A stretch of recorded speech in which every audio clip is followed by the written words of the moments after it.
Alors, mes ingrédients pour écrire un livre sont une vision liminaire, un personnage que je connais aussi bien que mon meilleur ami, des directions à suivre et un peu de virtuosité pour emballer tout ça.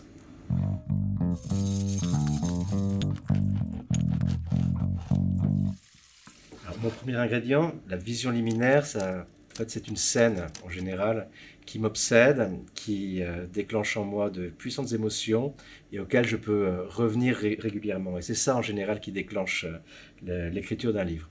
Là, pour ce livre-là, ma scène liminaire, elle est très ancienne. Elle remonte à mon enfance. Vers 8 ans, donc nourri de dessins animés japonais, j'ai fait un rêve. Ce rêve, c'était un rêve qui me montrait une image de science-fiction.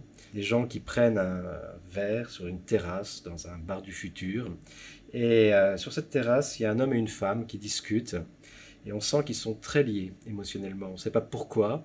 Et ce qu'on sait aussi dans cette scène, c'est que ces personnages vont se voir pour la dernière fois. L'homme se lève de la table, quitte la table, la femme y reste. Et un peu après, on voit un vaisseau décoller, traverser le ciel, disparaître. À ce moment-là, les autres gens qui sont sur la terrasse se lèvent, applaudissent. Et seule cette femme dont je vous parlais reste assise à table et elle pleure. Mon deuxième ingrédient, c'est un personnage que j'essaye de connaître aussi bien que mon meilleur ami. C'est important parce que c'est ce personnage qui, par ses pensées, par ses paroles, va restituer l'action. Il y a deux sortes de personnages pour moi. Il y a ceux qu'on construit avec la logique. Par exemple, j'imagine que mon personnage est un soldat. Puis j'imagine qu'il doit être courageux. Puis j'imagine qu'un soldat courageux, c'est un cliché. Donc j'imagine qu'il ne doit pas être si courageux que ça, finalement. Et de là, j'imagine un soldat pas courageux qui a d'autres raisons de faire la guerre. Voilà. Ça, c'est une forme de personnage, mais il y a une autre sorte de personnage. Et cette sorte de personnage, c'est la plus agréable à accueillir, bien sûr. Ce sont les personnages qui vous arrivent entièrement pourvus de tous leurs attributs. Ces personnages-là, ils vous apparaissent en général tout de suite par la voix. Ils vous parlent. Et par cette voix, en fait, ils vont donner une couleur à l'action, une couleur au roman, et surtout, ils vont entraîner quelque chose de merveilleux, qu'on appelle en littérature l'effet personnage. C'est-à-dire que lorsque vous avez un personnage que vous maîtrisez aussi bien que votre meilleur ami, vous pouvez le mettre dans n'importe quelle situation, et vous savez ce qu'il dira. De la même manière que vous pouvez imaginer votre meilleur ami dans n'importe quelle situation, et imaginer ce qu'il dirait, et bien là, c'est pareil pour le personnage. Et résultat, au bout d'un moment, le personnage, lorsque vous le maîtrisez bien, il fait avancer le livre tout seul, et vous avez vraiment l'impression que c'est lui qui l'écrit en partie.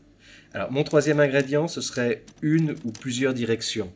Vous savez, une des grandes peurs lorsqu'on écrit, c'est de se retrouver face à l'immensité du vide ou l'immensité de la liberté qu'on peut avoir pour faire évoluer son action. Et donc, moi, en fait, j'ai besoin de phares. J'ai besoin de petites lueurs comme ça vers lesquelles je progresserai. Ça ne veut pas dire que je ferai un plan détaillé tout de suite dont je suivrai toutes les étapes, simplement j'ai besoin d'orientation. Et en général, c'est pour ça que je vous ai apporté des brouillons, ces orientations, elles viennent très tôt et elles viennent en vrac. En général, ce sont des choses au départ notées sur papier très vite, des phrases qui peuvent être insignifiantes comme ça, mais qui pour l'écriture sont très signifiantes, très importantes. Écrire, c'est très souvent relier des points les uns aux autres, hein, et ces phares font un peu office de point. Alors, mon quatrième ingrédient, c'est un peu de virtuosité pour emballer tout ça. La virtuosité, c'est quand on commence à maîtriser son livre et qu'on commence à pouvoir vraiment s'amuser avec la forme des chapitres, avec les changements de style d'écriture, avec les fausses pistes que l'on peut donner au lecteur, et ça s'apparente un petit peu à de la jonglerie. Et c'est pourquoi je vous ai apporté un instrument de jonglerie.